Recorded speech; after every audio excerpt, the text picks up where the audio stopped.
Good morning students. Today's topic difference between short term and long run. Short run या term एक ही बात है. Short run and long run production function. The main difference between short run and long run production function is regarding the input ratio.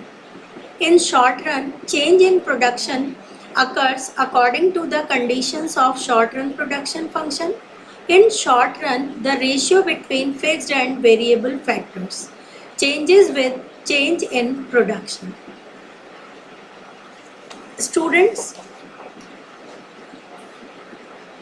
ये जो production function होता है इसमें दो टर्म होते हैं, शॉर्ट टर्म और लॉन्ग टर्म. शॉर्ट टर्म और लॉन्ग टर्म को पहले हमें समझना होगा. शॉर्ट टर्म जो होता है, शॉर्ट टर्म को रन भी कहते हैं और शॉर्ट टर्म भी कह सकते हैं.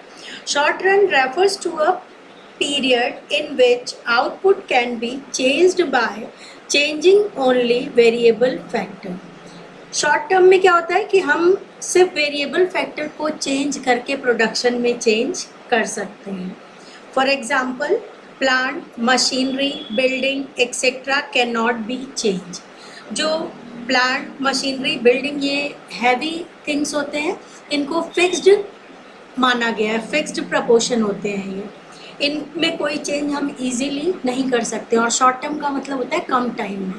तो छोटे समय में या कम समय में इन चीज़ों में परिवर्तन करना पॉसिबल नहीं है. तो हम क्या करेंगे, वेरिएबल फैक्टर में हम चेंज करके प्रोडक्शन को बढ़ा सकते हैं. It means production can be raised by increasing variable factors but till the extent of capacity of fixed factor. जैसे आप ऐसे समझ सकते हैं कि किसी फैक्ट्री में हमें किसी भी गुड के प्रोडक्शन को इंक्रीज़ करना है तो हम लेबर ज़्यादा लगाकर ज़्यादा प्रोडक्शन कर सकते हैं, लेकिन एक फिक्स्ड फैक्टर की कैपेसिटी होती है. जैसे किसी क्लासरूम में मैक्सिमम 50 बच्चों की स्ट्रेंथ बैठ सकती है या स्ट्रेंथ को वो कैप्चर कर सकता है. तो अगर प्रेजेंट में किसी क्लास में सिर्फ 35 स्टूडेंट हैं तो हम स्टूडेंट को वेरिएबल मानेंगे और 15 स्टूडेंट और बढ़ा सकते हैं. लेकिन 15 से ज़्यादा हम नहीं बढ़ा सकते क्योंकि हमारा फिक्स्ड जो है, यानी लाइक बिल्डिंग जो है, उसका कमरा जो है उसकी कैपेसिटी कितनी है, मैक्सिमम 50 स्टूडेंट को बैठाने की है. समझ में आ गया. तो जितना फिक्स्ड कैपिटल अडॉप्ट कर सकता है या फिक्स्ड फैक्टर अडॉप्ट कर सकता है बस उतना ही हम चेंज कर सकते हैं. इसको हम एक एग्जांपल से और मैं समझा देती हूँ आपको. If a producer wants to increase output in the short run, अगर कम समय में कोई प्रोड्यूसर अपने प्रोडक्शन को बढ़ाना चाहता है, then this objective can be achieved by using more of raw materials and increasing number of workers. तो वो अपने प्रोडक्शन को कैसे बढ़ा सकता है, रॉ मटेरियल को बढ़ाकर और वर्कर्स को बढ़ाकर. With the existing factory building, plant and equipment. और किसके साथ उसका एडजस्टमेंट होना चाहिए कि किसी मशीन से कितना वर्क मैक्सिमम लिया जा सकता है या उस बिल्डिंग की कैपेसिटी कितनी है. समझ आ गया आपको. उसके अकॉर्डिंग ही हम उस वेरिएबल फैक्टर में चेंज कर सकते हैं. One can not immediately expand factory building, install additional plant and equipment. क्योंकि आपको मालूम है बिल्डिंग को एकदम से नहीं बढ़ाया जा सकता, प्लांट एकदम से इम्प्लीमेंट नहीं किया, मतलब लगाया नहीं जा सकता, इंस्टॉल नहीं किया जा सकता. तो इसलिए शॉर्ट रन के अंदर क्या होता है, सम फैक्टर्स फिक्स्ड माने जाते हैं और सम फैक्टर को हम क्या मानते हैं, वेरिएबल मानते हैं. तो अगर हम सिंपल लाइन में कहें तो in the short run some factors are fixed and some are variable and fixed factor can not be change during such a short term या शॉर्ट ऑफ टाइम, यानी कम समय में उसे चेंज नहीं किया जा सकता है. अब सेकंड आपका है लॉन्ग रन या long term. Long term refers to the period in which output can be changed by changing all factors of production. Production में जितने भी फैक्टर लगाए जाते हैं, फैक्टर्स ऑफ प्रोडक्शन तो अब आपको याद होंगे, लैंड, लेबर, कैपिटल, एंटरप्रेन्योर. तो इन सारे फैक्टर्स में जब हम चेंज कर सकते हैं उस टर्म को या रन को हम क्या कहते हैं, लॉन्ग रन कहते हैं, लंबे समय के लिए, ठीक है। Long run is a period that is long enough for the firm to adjust all its input according to change in the condition. In the long run, firm can change its factory size, switch to new technique of production. Switch का मतलब बदलना होता है कि वो बदल सकता है, new technique यूज कर सकता है, परचेज न्यू मशीनरी एक्सेट्रा। ये तो बहुत सिंपल सी बात थी कि जब हमें टाइम ज़्यादा मिलेगा तो हम घर में परिवर्तन कर सकते हैं, बिल्डिंग में परिवर्तन कर सकते हैं, हैवी मशीनरी चेंज कर सकते हैं। जैसे स्कूल में कोई तरह का कंस्ट्रक्शन कराना हो तो समर ब्रेक में हम कराते हैं, क्योंकि हमारे पास उस समय थोड़ा टाइम ज़्यादा होता है, 1.5-2 महीने होता है, तो उस समय कोई भी कंस्ट्रक्शन ईजीली किया जा सकता है। फिर कुछ इम्पॉर्टेंट बात मैं आपको बता दूँ लॉन्ग रन और शॉर्ट रन से related. Important points about short run and long run. The distinction between short run and long run does not refers to a calendar period and is not based on a fixed time span. The period is rather a functional concept which depends on production condition. It varies from firm to firm and industry to industry. इसे हम एक example से समझ सकते हैं। A period of 10 year may be short run period for a steel industry, while a period of 1 year may be long run period for a wheat producer. यानी ये industry और फर्म पे डिपेंड करता है कि वो शॉर्ट रन होगा या लॉन्ग रन होगा। जैसे व्हीट की जो फर्म होती है वो उसके लिए 1 साल का समय ही लॉन्ग रन होता है, और स्टील इंडस्ट्री जो है उसके लिए 10 साल का समय जो होता है वो शॉर्ट रन ही माना जाएगा, क्योंकि स्टील इंडस्ट्री हैवी इंडस्ट्री के अंदर काउंट होती है। तो ये डिफर करती है industry to industry, firm to firm, commodity to commodity. On the basis of time there are 2 type of production function. अब आप जब नोट्स कॉपी में लिखेंगे तो आप उसमें लिखेंगे टाइप्स ऑफ प्रोडक्शन फंक्शन, और ये दोनों बोर्ड एग्ज़ाम के पॉइंट ऑफ व्यू से, लॉन्ग क्वेश्चन के पॉइंट ऑफ व्यू से ये बहुत इंपॉर्टेंट है। दोनों पे अलग अलग क्वेश्चन भी आ सकता है या दोनों का मिक्स 6 मार्क्स का क्वेश्चन भी आ सकता है। वैसे जनरली दोनों का अलग अलग ही आता है, या तो वेरिएबल प्रपोर्शन पूछा जाता है या फिर फिक्स्ड प्रपोर्शन पूछा जाता है। वो 2 टाइप के कौन कौन से होते हैं? Production function of fixed proportion, और सेकेंड है production function of variable proportion. अभी जैसे लॉन्ग रन और शॉर्ट टर्म हमने पढ़ा वैसे ही फर्स्टली हम पढ़ेंगे production function of fixed proportion. In the long run all the factors of the production are variable. अभी हमने ये चीज़ पढ़ ली कि लॉन्ग रन में सारे फैक्टर ऑफ प्रोडक्शन को हम चेंज कर सकते हैं।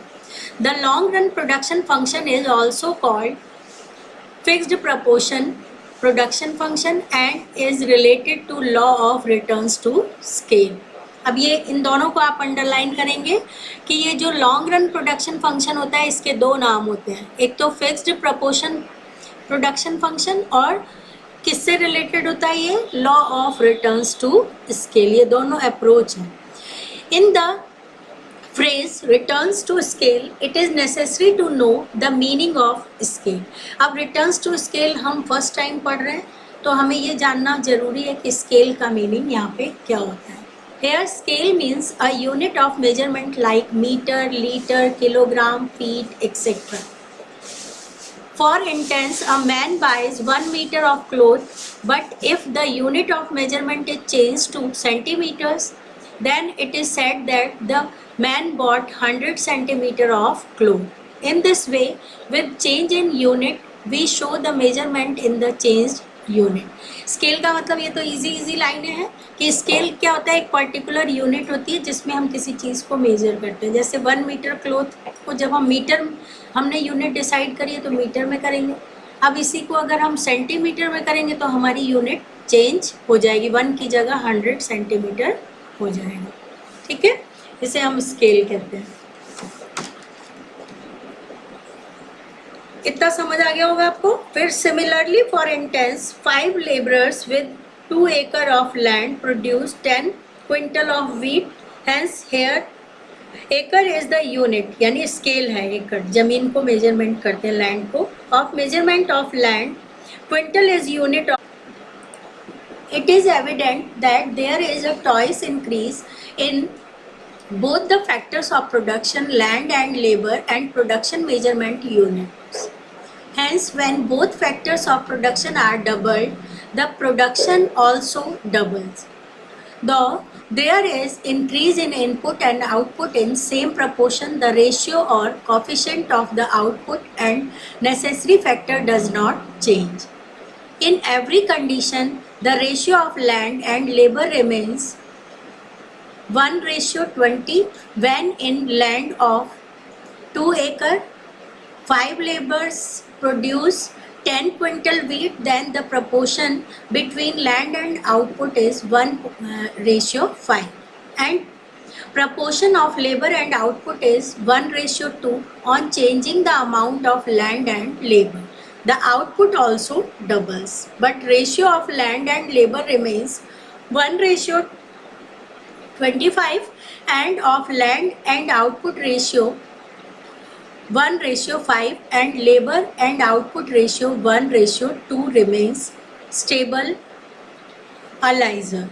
The fixed proportion production function is explained in table 6.1 and figure 6.1.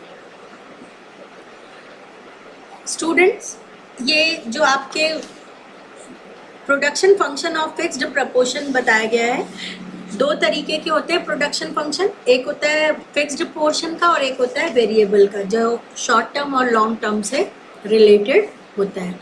इसको हम ऐसे समझ सकते हैं, स्केल तो आपके समझ आ गया होगा. जैसे क्विंटल में वीट को मेजर करते हैं, मीटर और सेंटीमीटर में कपड़े को करते हैं, लैंड को एकड़ में करते हैं, मीटर में भी कर सकते हैं. ठीक है, तो ये तो मेजरमेंट स्केल थे. ठीक है, फिर इसमें आपके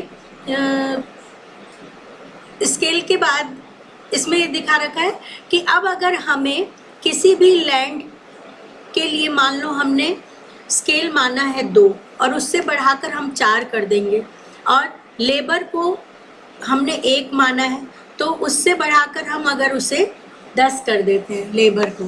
ठीक है, यहाँ पे दे रखा है ना, increase in both factors of production land and labour and production measurement unit scale. Hence, when both factors of production are double, the production also doubles. Though there is increase in inputs and output in same proportion, the ratio or coefficient of the output and necessary factor does not change. फिर इसमें ratio दे रखी है land की और labour की. ठीक है, तो लैंड आपके दे रखा है कितना, 1:20 दे रखा है, दे रखा है ना यहाँ पे. तो लैंड जो थी वो 2 एकड़ थी और लेबर जो थे वो हमारे कितने थे, 5 थे, और वीट कितना हो रहा था, 10 क्विंटल हो रहा था. तो अब क्या होगा कि अगर हम इसे चेंज करते हैं, लैंड तो चेंज नहीं हो सकती क्योंकि वो फिक्स्ड है. क्या चेंज होगा हमारा, लेबर चेंज होगा. तो लेबर को जब हम डबल करेंगे तो हमारा क्या होगा, प्रोडक्शन भी इंक्रीज हो जाएगा. जिस रेशियो में हम लेबर को चेंज करेंगे उस रेशियो में हमारा प्रोडक्शन भी चेंज हो जाएगा. समझ में आया. इसी को अलग अलग रेशियो दिए हुए, इनको आपको एज इट इज पढ़ना है. फिर आपके टेबल दी हुई है, लैंड फर्स्ट वाले में 5 हेक्टेयर दी हुई थी और लेबर दिए हुए थे, लेबर के काम के घंटे 100 दिए हुए थे. फर्स्ट कंडीशन में कुछ चेंज नहीं था. फिर हम लैंड को देखते हैं, 5 से हमने उसको 10 कर दिया, डबल कर दिया, तो हमारी लैंड की क्वांटिटी कितने टाइम बढ़ी, 2 टाइम बढ़ी. और लेबर के काम करने के घंटे कितने कर दिए हमने, 200 कर दिए, 100 की जगह 200 कर दिए. तो लेबर में भी कितना चेंज हुआ, 2 टाइम चेंज हुआ. ऐसे ही लैंड में चेंज हो रहा है, जितने टाइम लैंड में चेंज हो रहा है उतने टाइम ही लेबर में भी चेंज हो रहा है. तो इस तरीके से हमारा जो प्रोडक्शन होगा वो भी उसी रेशियो में बढ़ता जाएगा. और फिर हम देखते हैं ऐसे ही जैसे ये बना हुआ है उसी तरीके से आपका ये ग्राफ इस टेबल के अकॉर्डिंग बना रखा है. तो ये आपका ये कंप्लीट हो जाएगा. ये ग्राफ और टेबल आपको नोट्स कॉपी में बनाना है. फिर इस ग्राफ को ही समझाया हुआ है. आप बना के और समझ के देख लेना, कोई प्रॉब्लम हो तो आप मुझसे पूछ सकते हैं। फिर नेक्स्ट अपन पढ़ेंगे there are various type of returns to scale, क्योंकि हमें मालूम है फिक्स्ड फैक्टर से रिलेटेड होते हैं रिटर्न्स टू स्केल, तो अब रिटर्न्स टू स्केल के बारे में हम पढ़ेंगे। We shall now undertake the study of production in the long run, or we will study changes in output when all factors of production in a particular production function are increased together. In other words, we shall study the behavior of output in response to a change in the scale. A change in scale means that all factors of production are increased or decreased in the same proportion. Change in scale is different from changes in factors proportion. Change in output as a result of the variation in factor proportion as seen before. On the other hand, the study of changes in output as consequences of changes in scale forms the subject matter of returns to scale, which is discussed here. अब यहाँ पर हम returns to scale को discuss करेंगे। इसके लिए आपकी book में एग्जाम्पल दे रखा है for intense 1 unit labor plus 1 acre of land produces 2 quintal of wheat. If the factors are doubled, that is 2 labor plus 2 land and 2 land का मतलब 2 acre land, and production increased to 6 quintal, then this situation is called as increasing returns to scale. यहाँ पे आप underline करेंगे types of returns to scale, heading डालेंगे। सबसे पहले आप रिटर्न्स टू स्केल का मीनिंग लिखेंगे, उसके बाद आप type of returns to scale लिखेंगे, जिसमें फर्स्ट टाइप आपका होगा इंक्रीजिंग रिटर्न्स टू स्केल, और उसमें आप ये पॉइंट लिखेंगे the proportionate change in production is more than the proportionate change in the factor input. If on doubling the ratio of factors of production, the production increase to 3 quintal wheat, then it is called as decreasing returns to scale. और second condition क्या होगी हमारी? Decreasing returns to scale, क्योंकि 2 और 2 4 होते हैं और wheat कितना हुआ? 3 क्विंटल ही हुआ, तो 4 से 3 कम होता है, इसका मतलब decreasing है वो, और 6 जो था वो increasing था. As the proportionate change in production is less than proportionate change in factor. When there is change in factor of production and production in same proportion, it is called constant returns to scale. If मान लो 2 labour है और 2 एकड़ land है और 4 quintal हमारे wheat हुआ है, तो 2 + 2 = 4 होता है, इसका मतलब ये कैसा है? इक्वल या कांस्टेंट रिटर्न्स टू स्केल है यहाँ पर. फिर एक इम्पॉर्टेंट बात आपको नोट लगा के लिखनी है, returns to scale are related to long run when all the factors of production are variable. 2 चीज़ें आपके कोर्स में है बच्चों, रिटर्न्स टू आउटले और रिटर्न्स टू स्केल. इन 2 चीज़ों को आपको पढ़ना है, आपके कोर्स में है ये. तो रिटर्न्स टू स्केल जो है वो तो आपका किससे रिलेटेड होता है? फिक्स्ड प्रपोर्शन प्रोडक्शन फंक्शन से, और जो आउटले होता है वो आपका जुड़ा हुआ होता है वेरिएबल प्रोडक्शन फंक्शन से. वो हम आगे पढ़ेंगे शॉर्ट रन में. ये लॉन्ग रन का आपका कंप्लीट हो गया है. अगर इसमें कोई भी प्रॉब्लम हो, और इसमें इम्पॉर्टेंट क्वेश्चन है, ये पूरा कॉन्सेप्ट एक अलग से क्वेश्चन बनता है. इसके अलावा रिटर्न्स टू स्केल का क्वेश्चन अलग से बनता है. रिटर्न्स टू स्केल क्या होता है, उसके टाइप्स क्या हैं, उसको एग्जाम्पल के साथ समझाना है, जैसा कि आपकी बुक में अभी समझाया हुआ है. ठीक है. Short run production function. The short run production function refers to the time period when the output can be changed only by change in variable factor. अब तो easy लग रहा होगा आपको कि सिर्फ variable factor में हम change कर सकते हैं, like raw material, labor, इन चीज़ों में, heavy machinery, land, इन सब चीज़ों में हम change नहीं कर सकते. The process of change in production in short run is called short run production function. इसको आप underline कर लेना. Which has various names, diminishing marginal production or law of variable production. ये एक नंबर के क्वेश्चन भी बन सकते हैं कि अनदर नेम क्या क्या है, शॉर्ट रन प्रोडक्शन फंक्शन के अनदर नेम क्या क्या होते हैं। तो डिमिनिशिंग मार्जिनल प्रोडक्शन और लॉ ऑफ वेरिएबल प्रपोर्शन। ये लॉ ऑफ वेरिएबल प्रपोर्शन कई बार बोर्ड एग्जाम में पूछा जा चुका है।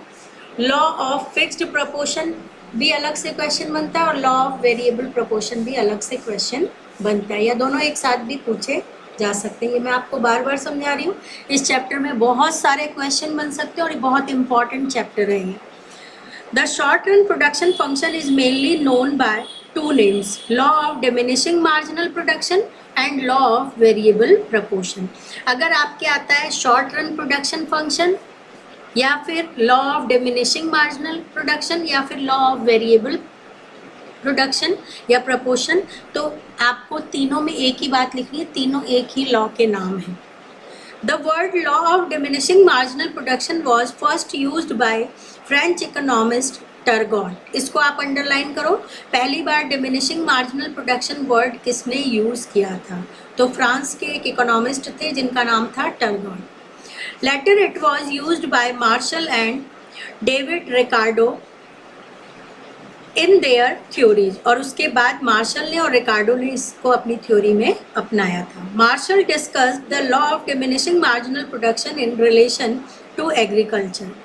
Miss John Robinson also used this term, and according to her the diminishing returns was due to imperfect substitution amongst the factors of production. Later on, Stengler, Benham and present economist Pindyck and Rubenfeld coined the new name diminishing marginal production after certain limit. Richard J. Lipsey and K.A. Crestel also used these words. K.E. Bowdling described this law as law of eventually diminishing marginal physical productivity। बच्चों ये नाम दिए हुए, इनको आपको ऐसे कैसे learn करना है कि किस आदमी ने इसको किस नाम से चेंज किया और कैसे किस फील्ड में यूज किया था। ठीक है, इनमें यही दे रखा है कि इनमें क्या क्या चीज़ें होती हैं और इन नामों को आप ऐसे कैसे पढ़ लेना, इसमें आपको कुछ चेंज नहीं करना है। So the behavior of outputs in short run came to be known as law of variable proportion। और कुल मिला के अगर हम बात कहें तो हम ये कह सकते हैं कि इसे हम law of variable proportion कहते हैं। In the short run, quantity of one factor changes keeping the quantity of other factor constant shows the proportional change in factors of production। So the short period production function is called as law of variable proportion, which is illustrated by table 6.2 given below। अब इसमें आपको दो चीज़ समझनी होगी, एक तो ये law of variable proportion क्या होता है। तो जो लॉ ऑफ वेरिएबल प्रपोर्शन है ये बहुत इम्पॉर्टेंट लॉ माना गया है, और इस लॉ को हम, इसमें क्या होता है बच्चों, जब शॉर्ट रन में कोई साधन की मात्रा को स्थिर रखते हैं और दूसरे साधनों को हम क्या करते हैं, कुछ प्रपोर्शन में चेंज करते हैं, तो उस चेंज से जो प्रोडक्शन पे फर्क पड़ता है ना, उस फर्क को जिस नियम में हम शो करते हैं उसे हम लॉ ऑफ वेरिएबल प्रपोर्शन कहते हैं। और इसको आपकी बुक में इस टेबल से समझाया हुआ है। इसमें लैंड जो है उसको फिक्स्ड फैक्टर माना है, लैंड 5 एकड़ ही है, सब में 5 होगी, और मैन के काम करने के घंटे जो है उसे वेरिएबल माना है। वेरिएबल का मतलब होता है चेंजेबल, जिसकी फ्रीक्वेंसी जो होती है वो चेंज होती रहती है, उसको वेरिएबल कहते हैं।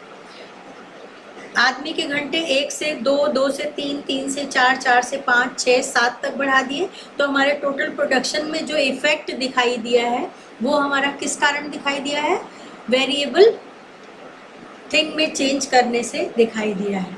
तो वो रेशियो उसके अकॉर्डिंग दे रखा है और उसी से हमारे प्रोडक्शन के चेंज को शो किया गया है। तो इसके कंक्लूजन में अगर हम देखें तो हम कह सकते हैं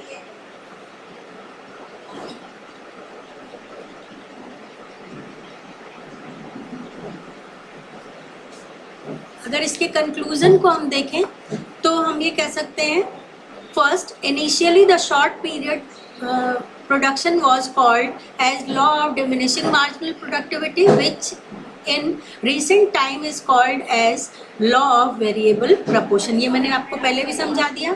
सेकेंड है, this law is applicable only in short run. ये सिर्फ शॉर्ट रन में एप्लीकेबल होता है. फिर थर्ड है, in short run production theory only the variable factor changes. इसमें सिर्फ लेबर वगैरह में, रॉ मटेरियल में ही चेंज किया जा सकता है. फिर नेक्स्ट है, it is possible to change the combinations of factor ratio in the production theory. This change in factor ratio is not visualized in law of returns to scale. ये जो last point है ये बहुत important point है. इसमें आपके ये बता रखा है कि ये जो थ्योरी होती है, ये फैक्टर्स के रेशियो जो हमें चेंज देखने को मिलते हैं, ये सिर्फ हमें law of variable proportion short run के अंदर ही विजुअलाइज होते हैं. इसे हम law of returns to scale यानी लॉन्ग रन में विजुअलाइज नहीं कर सकते हैं. ठीक है. और नेक्स्ट है इसमें रिटर्न्स टू आउटले. जैसे लॉन्ग रन में हमने पढ़ा था returns to scale, short run में हमको पढ़ना है returns to outlay. Returns to outlay इसका क्वेश्चन भी अलग से आता है बोर्ड में. इन रिटर्न्स टू, मतलब आएगा ऐसा नहीं, आता है, कई बार आया हुआ है. In returns to scale all factor change proportionately. There is no change in proportion और ratio of factor of production. For example, factors can not be change as follows: capital by 10%, land by 20% और labourer by 200 और 300%.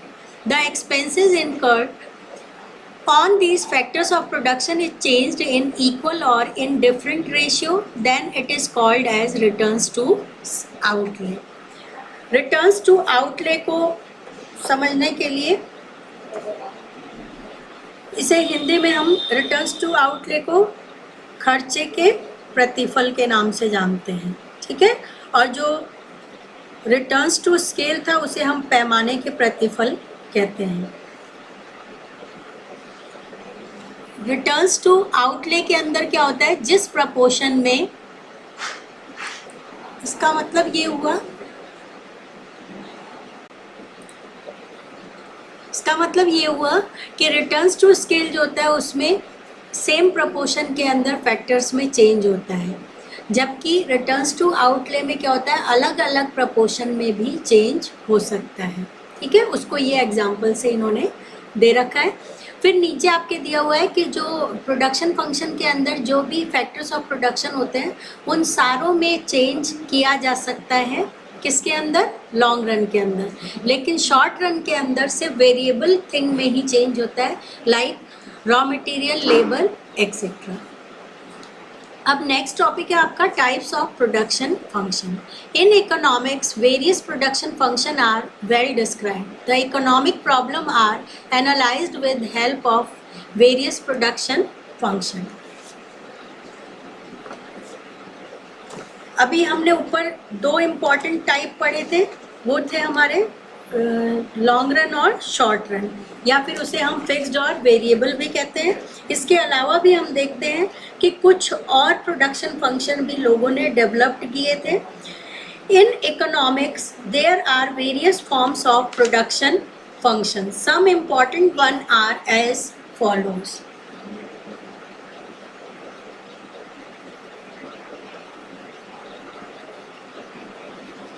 First है linear homogeneous production function, Cobb Douglas production function.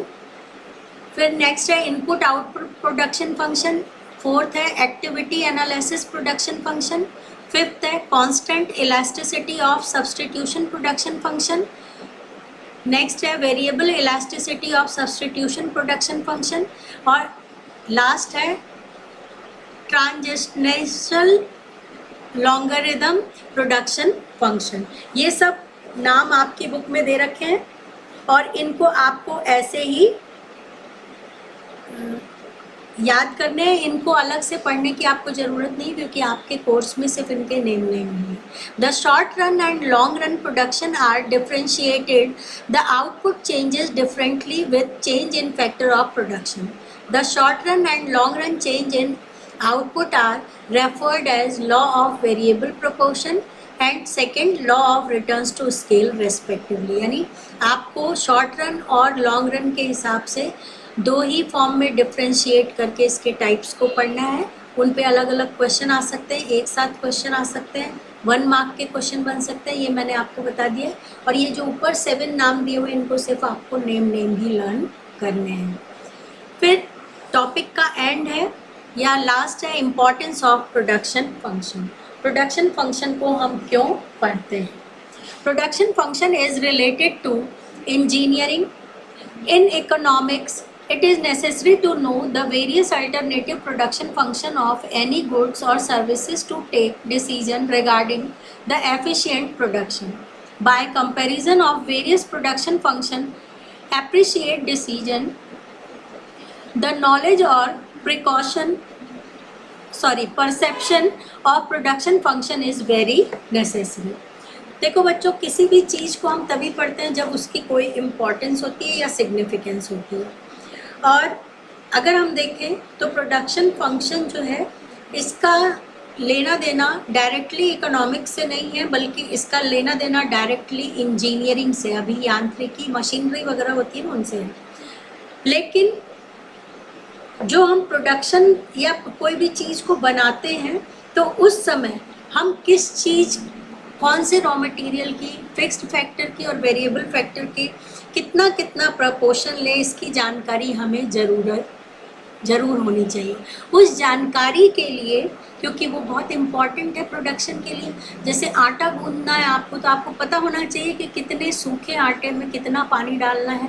Proportion आपको मालूम नहीं होगा तो हम कभी भी डो तैयार नहीं कर पाएंगे, यानी रोटी के लिए आटा तैयार नहीं कर पाएंगे।